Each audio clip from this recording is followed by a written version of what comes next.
Hi, everyone, and welcome to another LinkedIn Live session with the team at WealthUp. My name is Medha. I'm the co founder of WealthUp along with Ankit Agrawal. Um, I will just quickly announce or introduce all of our guests today because we have limited amount of time and a lot of ground to cover. So, firstly, Ankit, my co-founder, is a graduate from BITS Pilani. He did his investment banking in New York with UBS, and we started WealthUp about 4 years back to help professionals manage their money and make very practical and smart decisions when it comes to how to optimize their finances, their investments, and essentially all financial decisions. So, hi, Ankit. Do you want to add anything to your intro beyond what I just said? No, thanks, Meena. You covered it all. Hi, guys. Awesome. Next, I'd like to invite Adithya. Adithya is a graduate.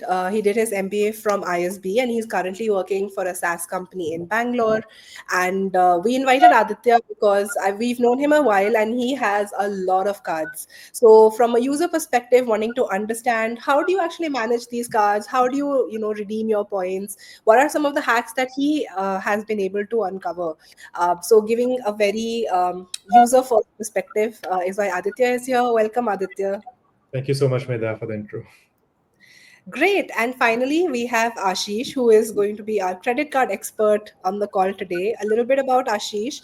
So, Ashish is the founder of Savesage, which is a platform that was born out of his passion for optimizing credit cards and loyalty rewards. So, who better to conduct this session with? He is a true travel hacker. Ashish hasn't paid for a single flight or hotel in 5 years, which is like crazy because I travel a lot. So, definitely looking forward to hearing more about that. And he's been redeeming points for 300 plus flights and 100 plus hotel nights. So definitely want to hear all about his experience. Welcome, Ashish. Thanks, Medha. Thanks for having me here. Great. So, the way that I want to do today's conversation is that I'll divide it into different sections. First, I just want to cover some basic ground about why credit cards are important, who should get them, because I feel a lot of people still have a lot of misconceptions around this. The second is that I want to talk about maximizing benefits and some red flags to watch out for. And finally, we'll have a fun rapid fire where I want to hear from all of the guests about what are their favorite cards, what are some of their most secret hacks, and we can wrap it up with some audience Q&A after that. So let's get started. Ankit, my first question is actually to you. That there are a lot of people that don't know if it's the right time to get a credit card. So maybe you can just talk to us about, okay, when should we start thinking of getting a credit card, and like what are some of the benefits of it? Benefits, though, of course, we'll be covering in much detail. But before that, the question, Mickey, when are you ready to take a credit card?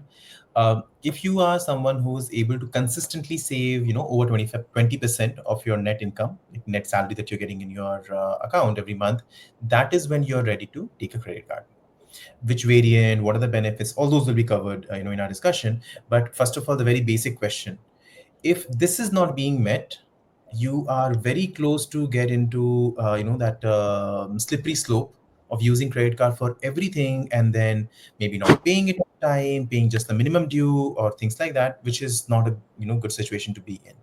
And that if you get into that situation, all the benefits that the credit card provides, that will be nullified in a way, because the interest that and penalties that you pay, those are insanely high.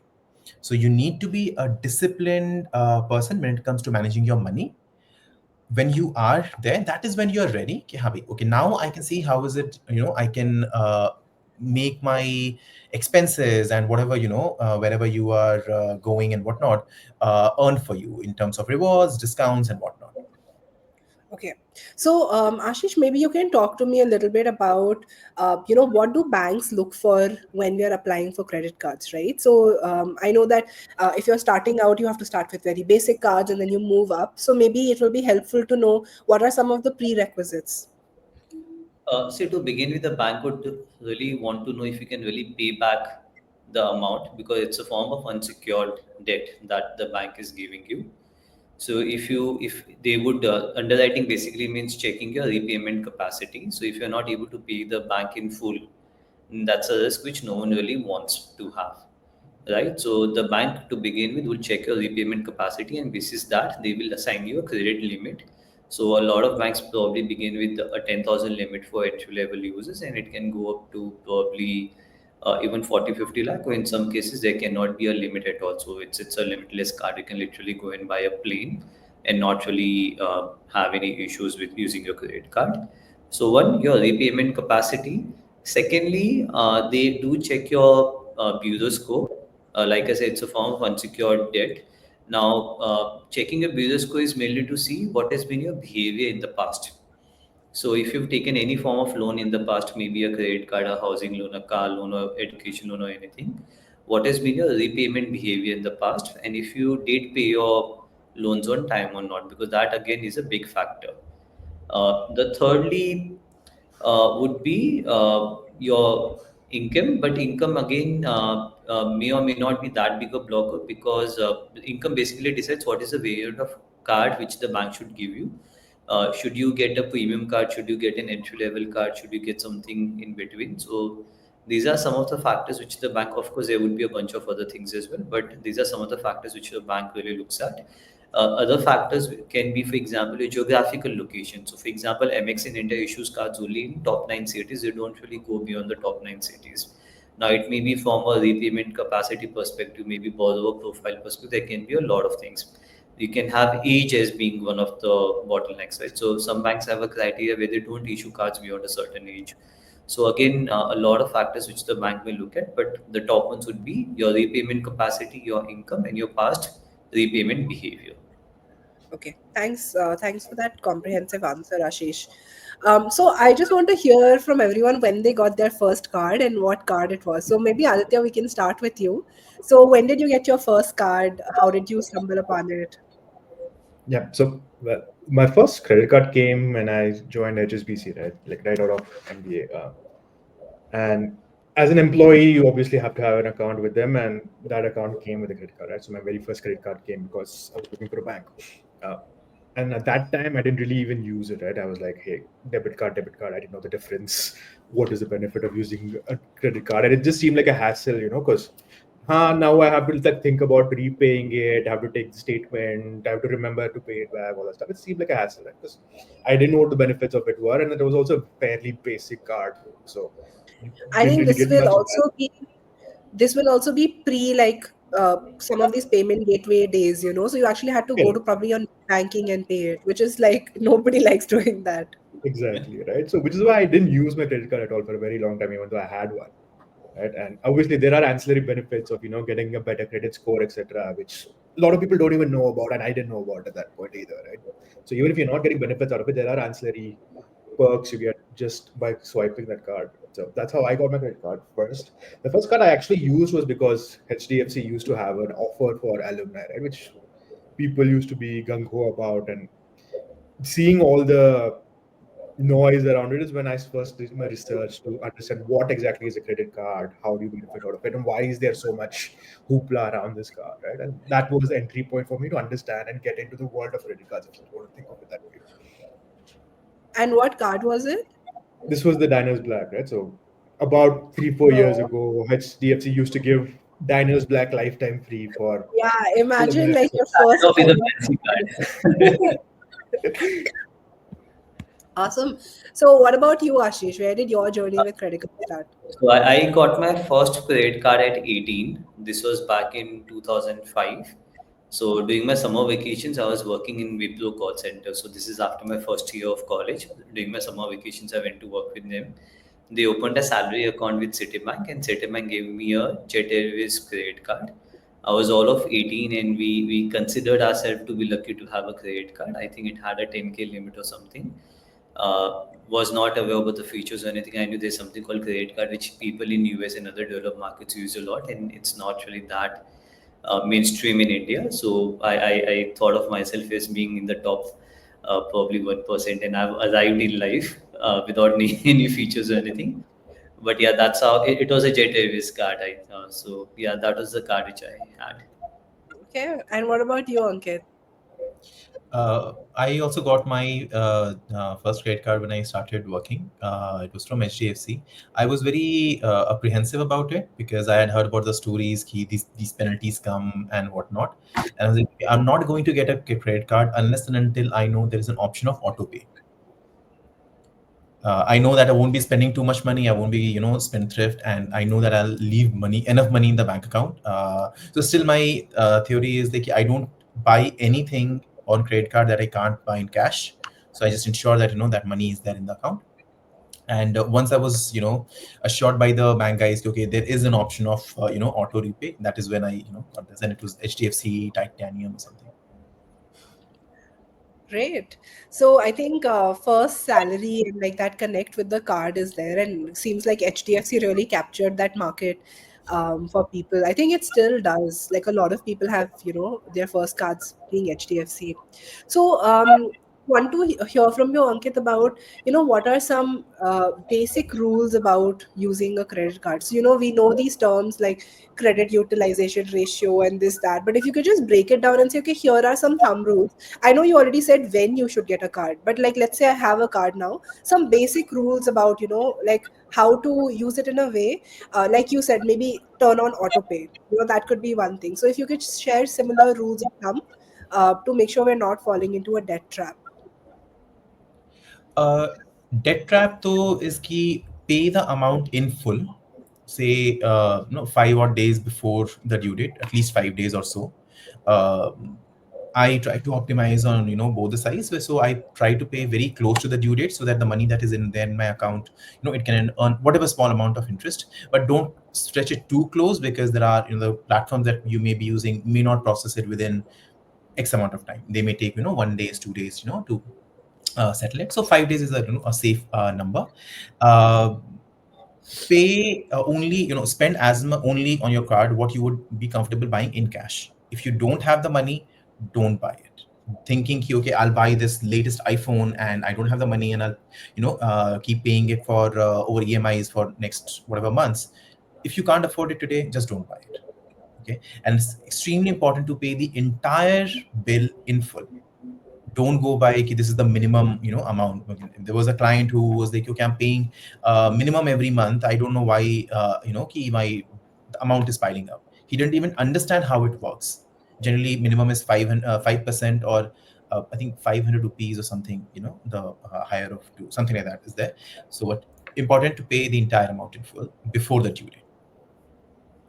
And Okay, credit thanks. utilization and all, I think it'll be, I mean, Ashish will be a better person to talk about those. But yeah, generally, 30% is what is said. You don't cross the 30% of your limit. But yeah, Ashish probably will be able to throw more light on it. Yeah, so Ashish, maybe you can break down some common terms, right? Like minimum payment, credit utilization. बहुत simple way में like what are some of the important, like not all terms, but like key 4 5 terms that people should know about. See, to begin with, so there is a minimum amount due. So different banks may have different criteria. Some banks have 2% of your total outstanding as a minimum amount. Some banks may have 5%. Some banks may have 10%. Again, the same bank may have different criteria for different banks or different cards. Sorry, different types of cards depending upon the type of card. Minimum amount due essentially means is that there are two things. One, if you pay the minimum amount due each month, then the bank will not charge you a penalty. If you don't pay anything, they'll charge you interest, but plus they charge you a penalty. But in this case, they will not charge you a penalty. They'll only charge you interest on the leftover amount. Secondly, in the first case, if you don't even pay the minimum amount due, then uh, it reflects very poorly on your credit score. In the second case, if you're paying a minimum amount due, again it gets reported, so the bureau knows that you've not paid your bill in full. But it is still not a default because you've not defaulted on the payment. You simply paid a part of it and not paid the amount in full. So it will still affect your score, but it won't really be a default and it won't affect it so much. So to begin with, minimum amount due. Secondly, it's really important to know all the charges on your card. Now, a lot of times people feel that the charges may not really affect them. मैं तो ये नहीं करता, वो नहीं करता, तो मेरे काम का नहीं है. But eventually it does end up affecting you someday or the other. So, for example, we come across a lot of people who took a specific card hoping that they won't be paying any charges, but then they are left amazed or shocked when suddenly the bank charges them something for something which they didn't really use it, they don't really know about.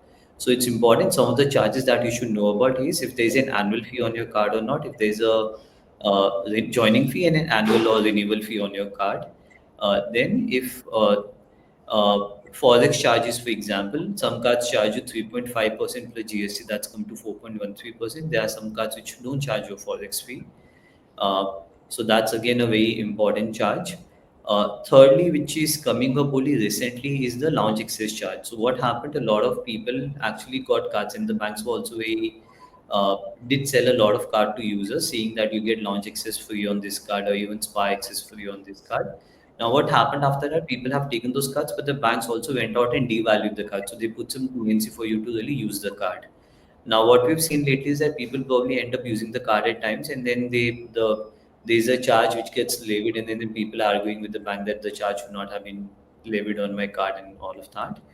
Uh, Annual rate of interest on your card. They call it ARR.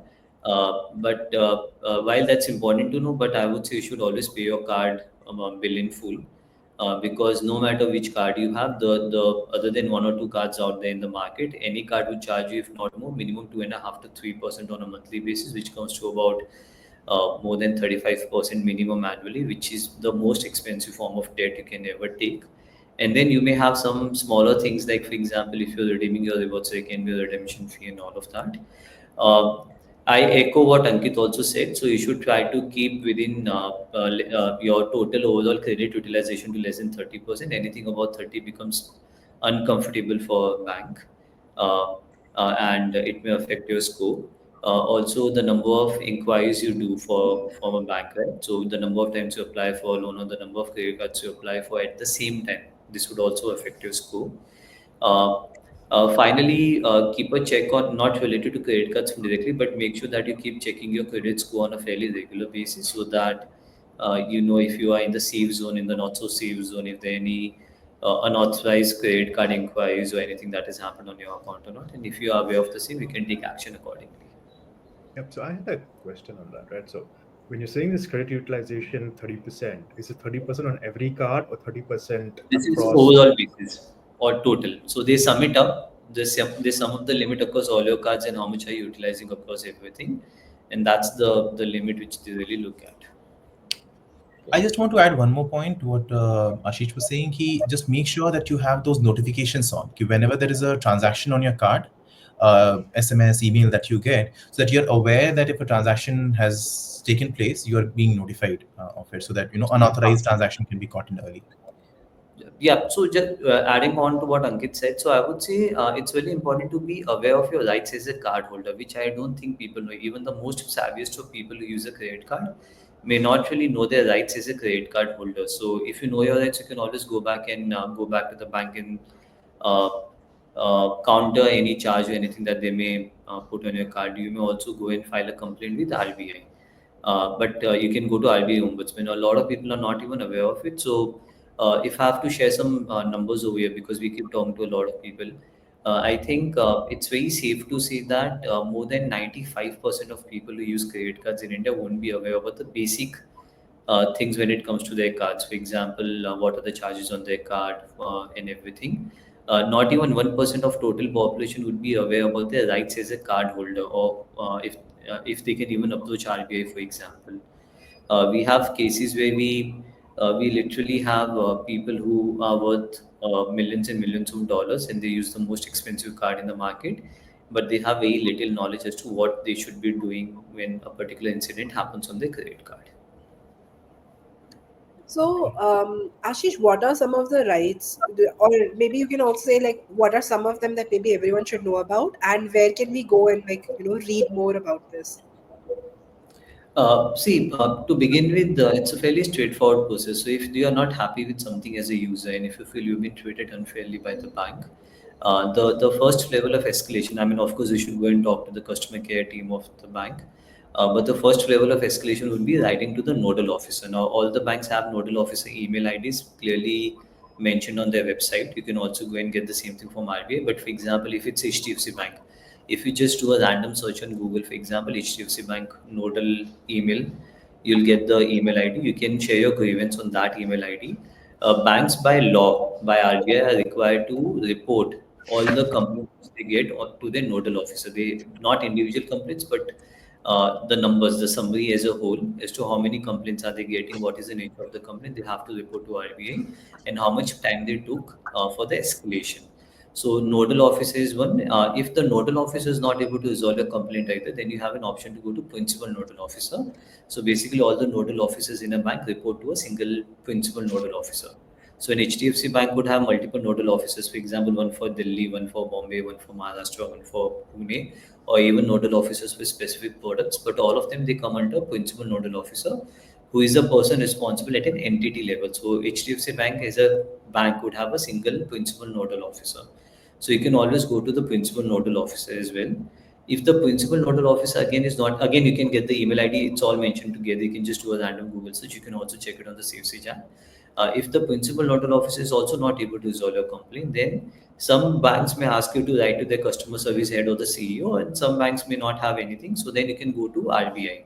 RBI, on RBI's website, you have an ombudsman option. You can go to RBI ombudsman. You can file a complaint over there. The only condition that RBI would have, that the matter should not be sub judice, and you should have returned to the bank, and they should have and the matter should at least be 30 days old. So if it's something which happened only today and you go to RBI, they will not entertain your complaint. It should be at least 30 days old, and you need to give an undertaking that you're not happy with the resolution that was given by the bank, or they've not responded to you. And the matter should not be sub judice or anything of that sort, because if you've already gone to court, then RBI cannot really do anything. So there are one or two such requirements which they have. Once you go to RBI, then RBI sends a copy of the complaint to the bank, and the bank is obligated to respond to RBI as to what they've done on the complaint, and you keep getting an update from RBI on the same. So it's very streamlined. No matter what happens, if you end up going to RBI, the bank will respond to you no matter what, whether it's a yes or no. But it won't be a matter left in unsolved for. So it's either Yeah. a solved. They will have to close the matter within certain timelines. Yeah. So, Ashish, like, is this relatively easy? I know in India, like, filing any kind of complaint is not. So, this entire process that you talked about, is it online? Do we have to do anything offline? I'm just trying to understand, like, how convenient or easy it is. So, just to share with you, India is one of the best places globally, best countries globally, where the government has done an amazingly good job when it comes to customer complaint redressal. I can talk as a user. I can talk about as a part of the ecosystem. So it's very easy to file a complaint, and it's not only in credit card. Any banking related issues, you can write to the ombudsman. You can write to the principal nodal officer, the nodal officer. You can For anything else, it's very easy. You simply have to send an email. There are also phone numbers mentioned over there. You can also send an offline physical letter. You can do that as well. So everything is mentioned over there, but the preferred way of communication would be an email.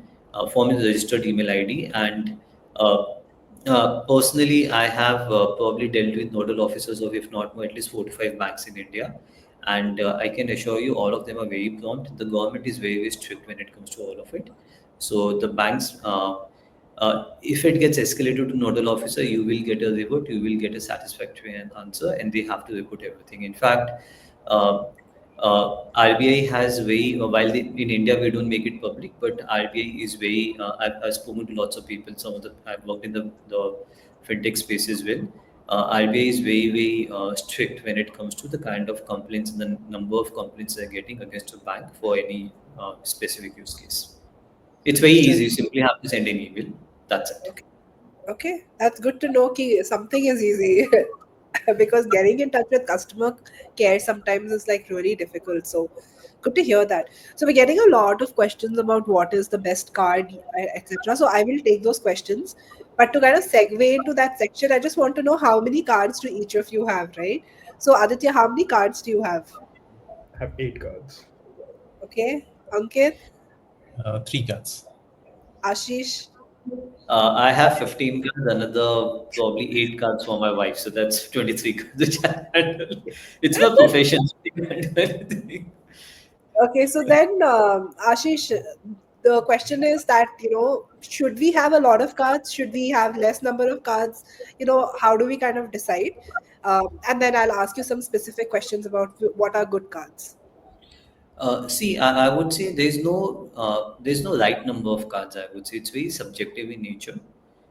If you are someone who is not really disciplined, who can't really handle a lot of cards, if you are someone who probably ends up missing their payments and everything, then probably having no credit cards or probably having one or two cards would be the right answer. But again, the question is, are you using the right cards? Even if it's one card, are you using the right card for yourself?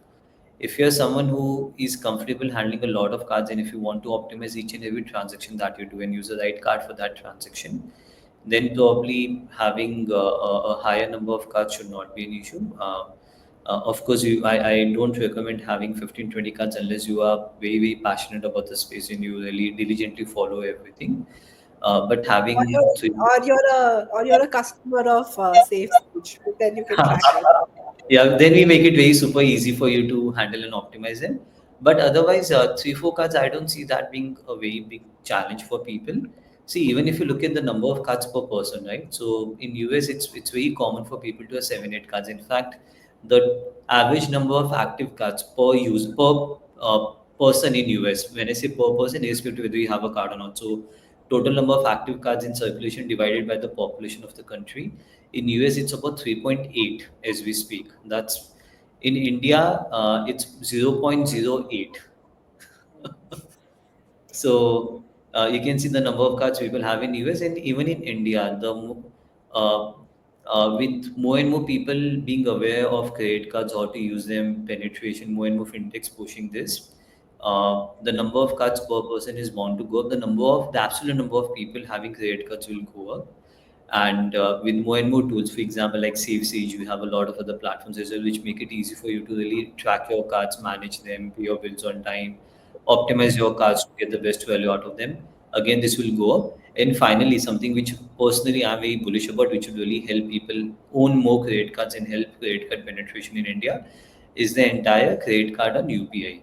Now, I firmly believe that in probably 2 years from now, every credit card in India would come with a UPI variant, because either you'll have Visa, MasterCard, and other networks also issuing cards on UPI, or every card would also have a Rupee variant which you can use on UPI, because it's so convenient and so it's bound to go up. Now you don't have to go you swipe machine or worry about your card being skimmed or anything of that. So because you're simply scanning a QR code, you're maintaining your distance, and it's easy for people to use as well. So with UPI coming in credit cards and UPI happening, the penetration would go up significantly. Okay. I know one thing that's not going to help that zero point 0.8 number is the number of calls I get to get a credit card, because that just makes me never want to get a credit card. I think we've all gotten that, man, credit card chahiye wala call, and it's really annoying. But I hear you. I think the way India is going, that's bound to increase for sure. So, Aditya, when you were kind of deciding where to get credit, which cards to get, right? Where did you do your research? How did you do the decision making part of it?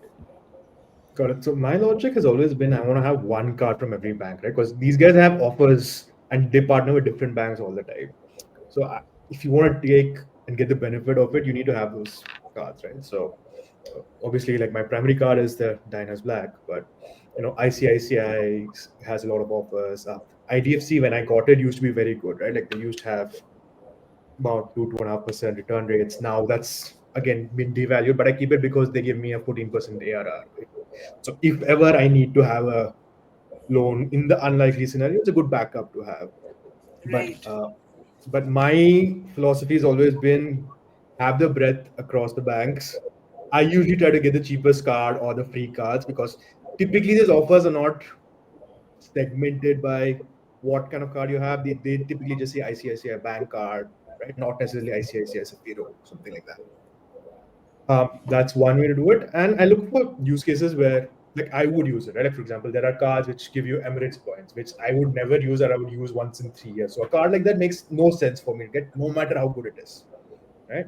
And I try to build gaps in my portfolio, right? Like for example, I don't necessarily value lounge access because I have so many cards that do it. So if the primary use case is lounge access, I don't need that, right, from that credit card because I have other cards that can fill it for me. So is there a gap that this card is going to fill that I doesn't Okay. otherwise? And how do you do your research? Like, where do you go to find out more information? So there are these blogs that used to be there, right? Like a card expert or live from a lounge and things like that. I mean, before platforms like what is being built right now, that was the way you used to get information, right? Somebody would Just have ordering. blogs, yeah, and you track those to understand what's happening in those markets. And Okay. Savesage is changing that, right? Yeah. How you select your card. So people, it's So actually, Medha, maybe a brief about what SafeSage does, because it will be very relevant even for the questions that we are getting now. Just a explainer, what is it that SafeSage is doing? Uh, So it's a platform, end-to-end platform. Think of it like a Nykaa, the way you have Nykaa for personal care and beauty, but think is a vertical platform for credit cards in India, and we help you with the entire end-to-end cycle. So right from telling you based on your profile, based on expenses, your the benefits you pay for, which is the right credit card for you, to enabling you to use those cards on a day in day out basis in the most efficient manner. So you accumulate those points. We tell you, for example, what are the different redemption options for your credit card points, what value are you getting from those points, everything, which card should you use where and what value are you getting. So everything is automated. Of course, you can do all the usual stuff as well. You can pay your credit card bills, you can track your billed and unbilled transactions, you can see the card charges applicable, you can do all of that as well. Then you can track all your loyalty programs, because a lot of times you get disproportionate value from your credit cards only when you transfer your points to, for example, some either airline frequent flyer program or probably a hotel loyalty program. So you can also track 75 loyalty programs on the application. What are the benefits you get as a part of your tier? Where can you transfer in from, transfer out? Where can you earn, redeem your points? Finally, you can also speak to an expert. Expert will be a human like me. If you have any queries, for example, we have a lot of people reaching out. How do I buy a car? Which card should I use? What value will I get? So you need someone who can really walk you through all the numbers. The way you have a financial advisor, wealth advisor, similarly, why can't you have a credit card advisor or a spends advisor? So it becomes an end-to-end platform for you to do anything and everything with regards to your credit card with optimization at its core. okay. So yeah. Okay, Nice. guys, and we WealthUp, we are also exploring a partnership with SafeSage, so that we can bring their subscription, paid subscription, to our clients for free. Like, we will bear the cost of it, and we'll bring it to our clients. So we are just ironing that out, and we'll be announcing it soon. Awesome. So I want to take a question from an audience member because you spoke about UPI and credit cards. So there's a question saying, what is your opinion on linking credit card to Google Pay and using it for basic payments? You should absolutely do it. I mean, why should you not? See, uh, paying directly using UPI on Google Pay, you will not get anything over there. But if you can use a credit card over there, you'll end up getting some points, right? And it's perfectly secure. I don't think even one out of probably 10 million transactions you have a fraud or anything anywhere. Even if there's a fraud that happens, it's mainly because of human error, but not really because of tech or anything. So I would say you should absolutely do that. I mean, the way I look at things, paying anywhere using UPI or any other instrument where you can actually pay using a card and get value out of it is leaving money on the table. So you should not do that. And you can use Google Pay. That's a perfectly good instrument to use. And Ashish, for a very basic card for UPI, wherein say there is no expense, annual fees that is associated, what is a good entry level card for UPI option? See, you can look at, for example, so there are two three cards which are good. So you can look at either the Tata New the Tata New cards, which are Rupee cards. There are two variants over there, but they are very good. They give you up to 1.5% cashback if you use the Tata New app for UPI payments and a bunch of other benefits. 5% reward points if you use it on the Tata brand like Kurama and others. Then you have the Kiwi card. Kiwi card is a very good card as well. It gives you up to 5% on certain UPI payments. So it's a lifetime free card where you don't have to do anything. So that's a decent card as well. So these are two cards. Again, there are a bunch of other credit cards. You have a lot of startups, fintechs coming out with their own UPI cards. Mhm. But you can look at Kiwi. I think that's a decent card as well. Okay, cool. Okay. And it So comes lifetime free. Ashish, is it a good question to ask you what is the best credit card? Or so there are a lot of questions. I'll tell you the like what is the best HDFC credit card for a corporate employee? Which is the best credit card to get for my first time? I'm planning to get HDFC Millennia. So I think there's a lot of questions about what is the best card. See, generally, I try not to answer such questions because unfortunately, all of us would tend to think of credit cards as being very trivial, something you can just answer in the passing. But there are more than 1,000 cards being issued in India right now, and all of them have their own TNC. So it really depends on you as a person who would be using the card as to what you want. For example, Aditya mentioned about lounge access. Right now, uh, if you're someone who doesn't really need lounge access on your card, and if you end up getting a card with unlimited lounge access, it doesn't really help you because then you probably are subsidizing for someone who uses the lounge very frequently, right? So it really depends on you as a person. A few things what would decide which are the categories you spend on, which are the merchants you spend on, what is the quantum of your total expenses, what is your eligibility, which card can you get, which card you cannot get, what are the benefits you prefer. So someone prefers cashback, someone prefers flight tickets, domestic tickets, someone prefers hotels, someone has a very specific goal in mind. I want to go for vacation to, for example, Europe, and my card should help me achieve that. So there are many factors which come into play. That's why I always try and refrain from sharing one or two cards in the passing, because what may work for me may not really work for you, and we both may have identical income, but no two people have the same spend profile. No two people may have the same utilization of points. So uh, uh, I can give you some broad answers, but again, like we say, I mean, it's like investment, right? You guys are in the investment space. So one is someone asking you, hey, मुझे एक share बता दो जो मुझे खरीदना है, and you may still say buy Reliance, but at the end of, because it's a good stock to have, and you may say ये ले लो blue chip है, it's okay. But deep down you also know that the same approach may not really work for everyone, because everyone has their own risk appetite, everyone has their own return goals, what they're trying to achieve, right? So while I can give you cards, but and I don't know if Aditya has a different opinion on this, but this is the way I look at things. No, I would say that there are good cards and there are bad cards. Right? There's no perfect card, is how I would look at it. Like, there are some cards which there are obviously better cards than some, Yeah. like for particular use cases. But I don't think, like you were saying, it's applicable for everybody, right? Like, what is the best cashback card for restaurants? Maybe you can have an answer. Like, but you need to get to that level of granularity and spend before you can decide what is good for you. Okay, so can we do categories? Like Ankit just said, what is the best card for UPI? So maybe let's do broad categories. But What are before that, some? I just want to add key, if people are not clear with you, what does category mean here? You can see how, where is it that you are spending money? Like if someone is there who spends more on Amazon versus Flipkart, or Zomato versus Swiggy, or Mintra versus say Nika, look at which are the cards where regular discounts are available.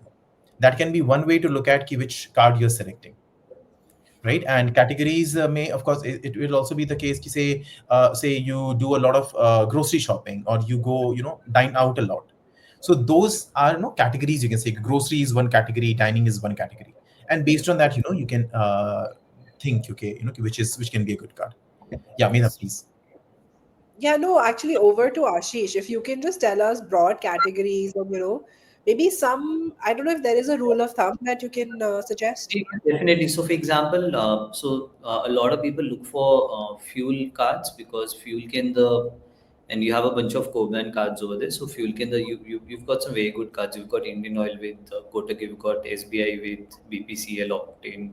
So, there are a bunch of good cards where you can get as high as 6 to 7% return on your fuel spends, and probably 0.5% to 1% on other expenses which you can redeem for fuel.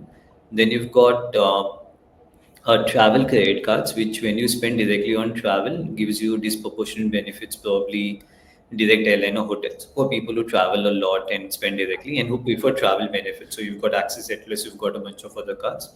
Then you've got cards which are generally beneficial all across. So for example, DCB, Aditya also mentioned it's one of his favorite cards. So which give you a 3.3% return generally wherever you spend. And then of course you have 5x or even 10x returns on certain specific use cases. But otherwise, it's a fairly good card which gives you the same return across most of your spends. Then you have cards which give you disproportionate return for online expenses. So you can have an SBI cashback card which gives you 5% for a lot of online use cases. but will give you probably 1% for offline. You have co-brand cards. So if you're someone in co-brands, you have a lot. So for example, if you spend a lot of money on Amazon, then you've got the Amazon ICICI Bank card. If you spend a lot of money on Swiggy, then you have the Swiggy HDFC card. If you spend a lot of money on Easy Diner, then you have the IndusInd Bank Easy Diner card. So then you have co-brand cards, depending upon where do you really spend.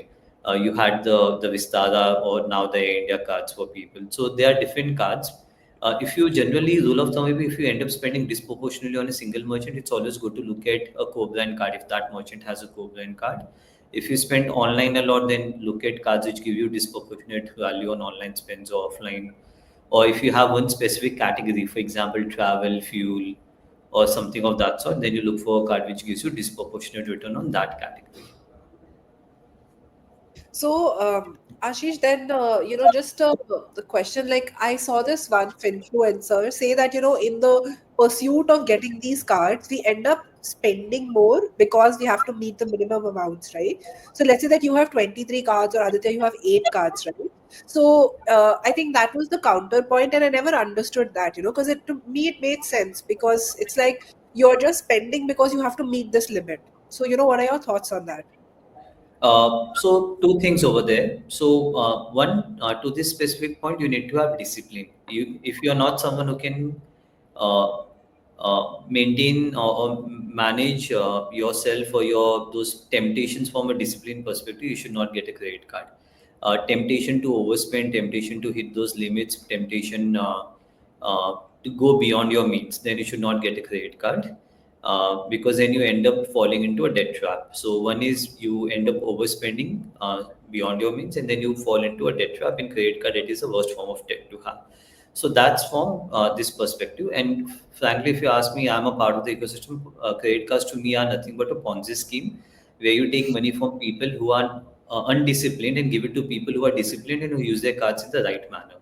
This is what it is, right? So you should always want to be in the top tier and not in the bottom tier. Yeah. To second point, I would want to make a bigger point over here. Unfortunately, we as Indians, we've always been fed because that credit cards are not good for you. It's a debt trap, which may or may, which is not the case, right? Um, yes, credit cards did make you spend impulsively, but that used to be the case. It's not the case anymore. Because now, if you want to spend beyond your means, then you have BNPL. You can even get an EMI on debit card. So there are various ways and means for you to overspend. So let's not single out credit cards as the only culprit. If you have to spend, there are many, many ways. But the bottom line is you need to be disciplined, which applies to credit card as much as it applies to BNPL and a lot of other instruments.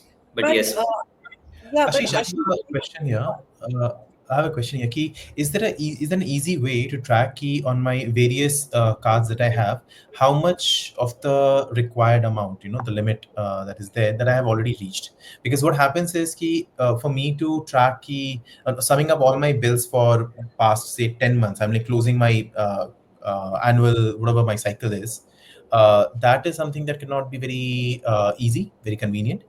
And it's like I say I'm going to make a 20,000 rupee expense. I just need to see if it's like if I'm running low on any limit that I've met.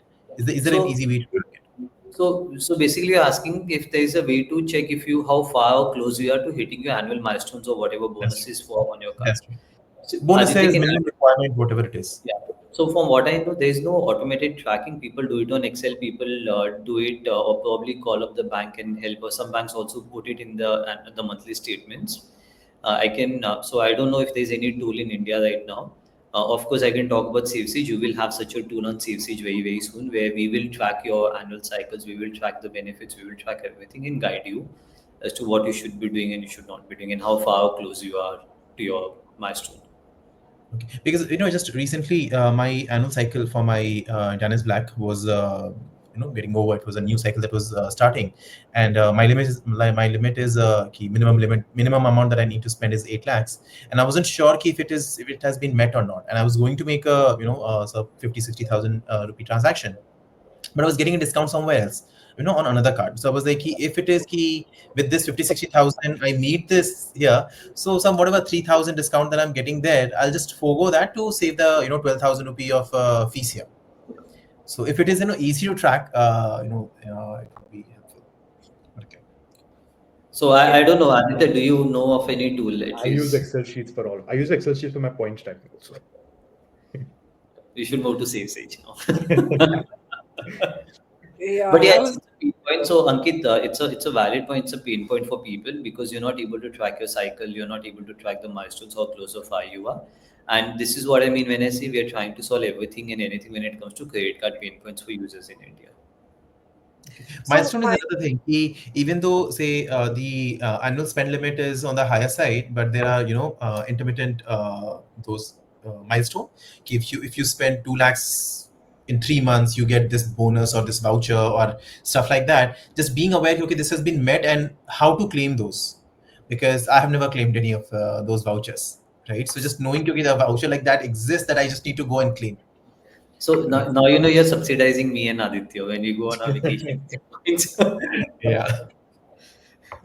So, one of the questions that we're getting is about being an NRI, right? So, the question is, if you're an NRI, how can you use your credit card more efficiently?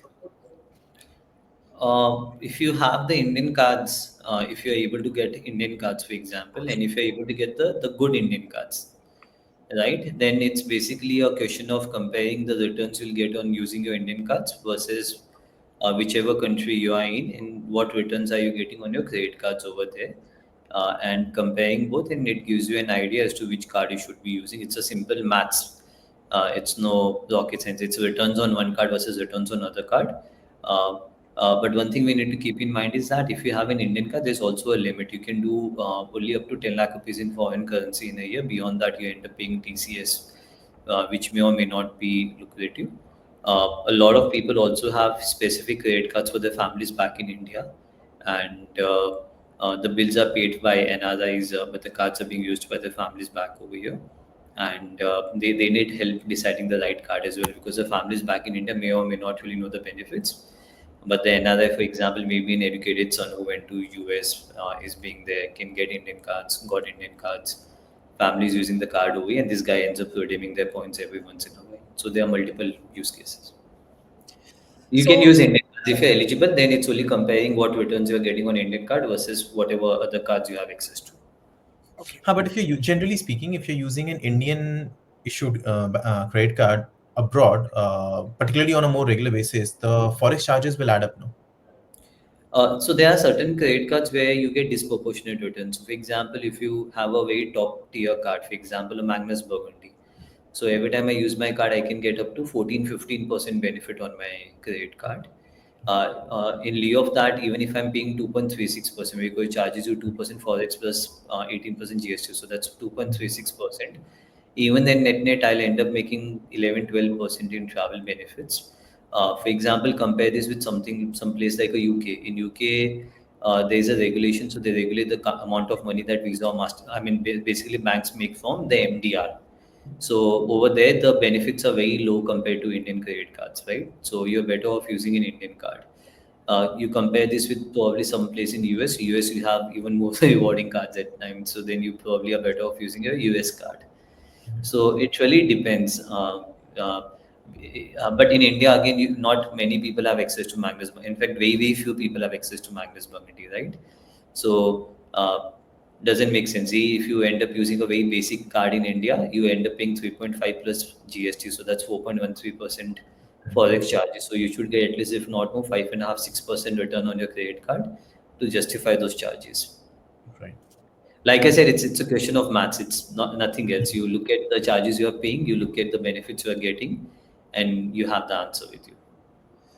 As someone who really doesn't like maths, Ashish, it's not that easy. I would like hate to have an Excel sheet like Aditya. I think I would just, I would hate For it. you, So, for you, for you, have we have Savesage. You can go yeah, and talk to the definitely expert on count this. me in. But same for me. Okay, I'm like very comfortable with numbers and Excel, but I wouldn't like to spend so much time in Too just tracking, tedious.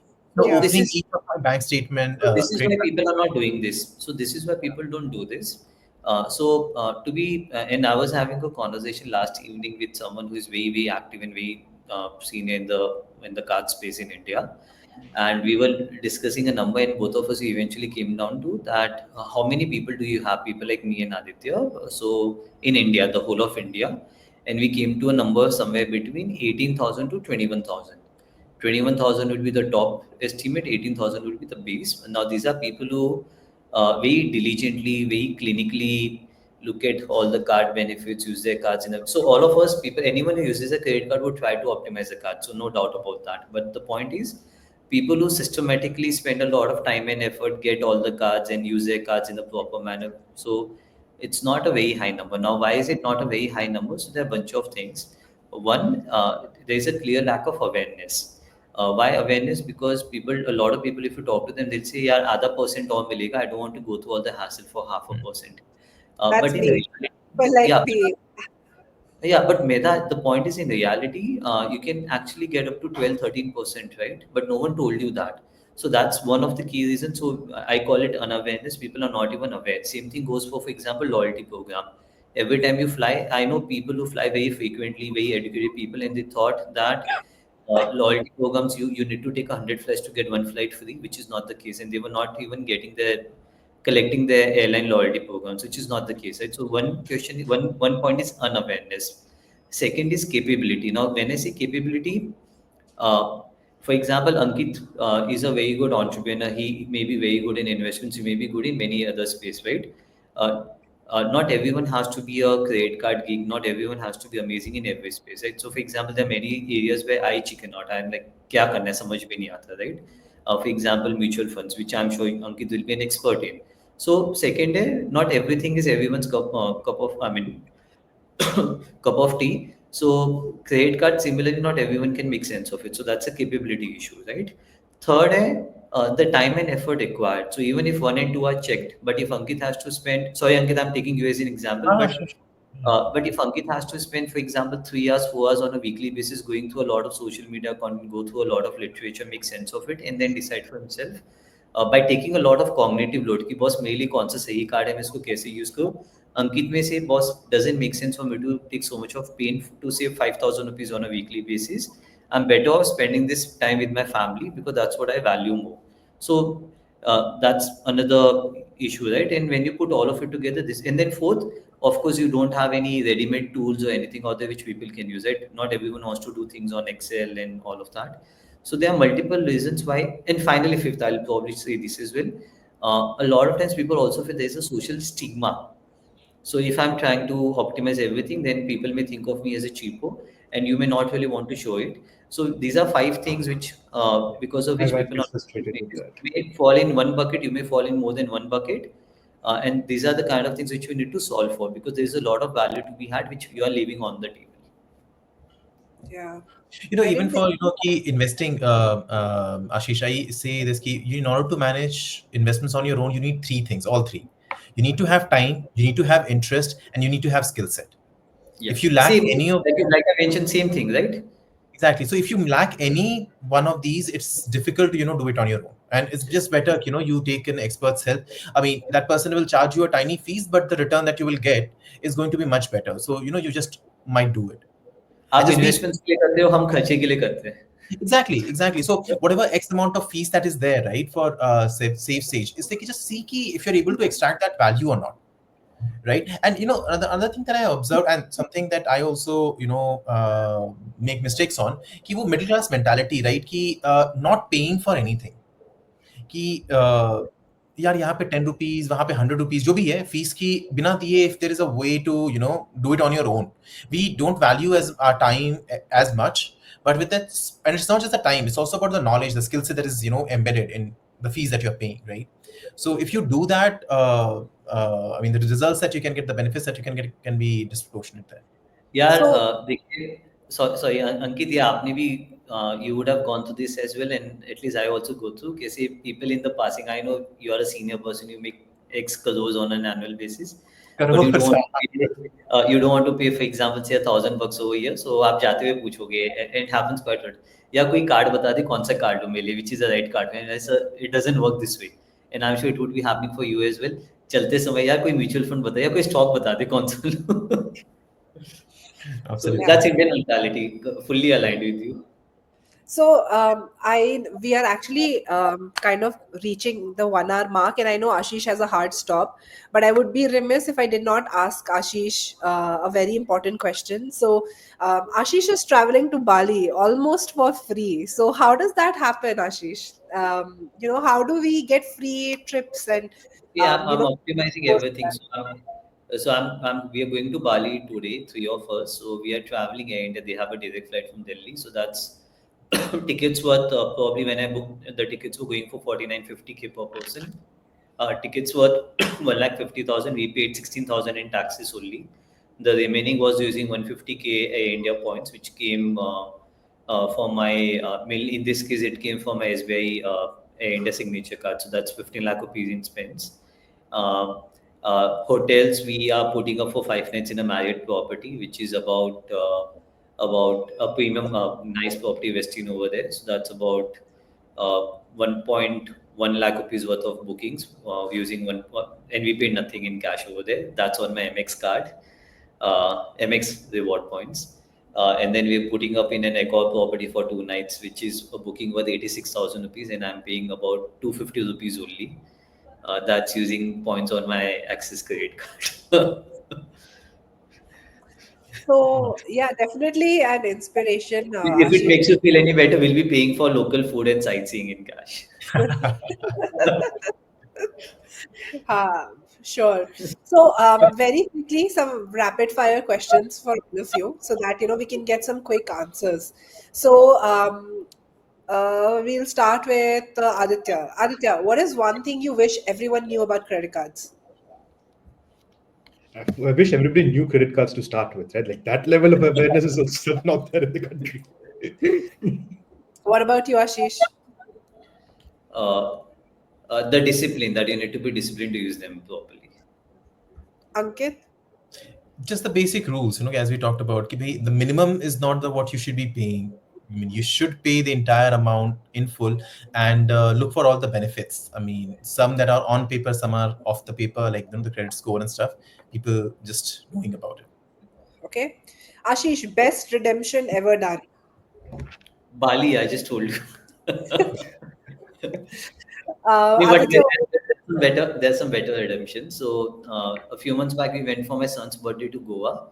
So even the cake in Goa was paid for using reward points. So that was a trip for 2.5 lakh rupees. We paid hardly 20,000 rupees. So the food over there, even the cake was paid for using points. wow. What about you, Aditya?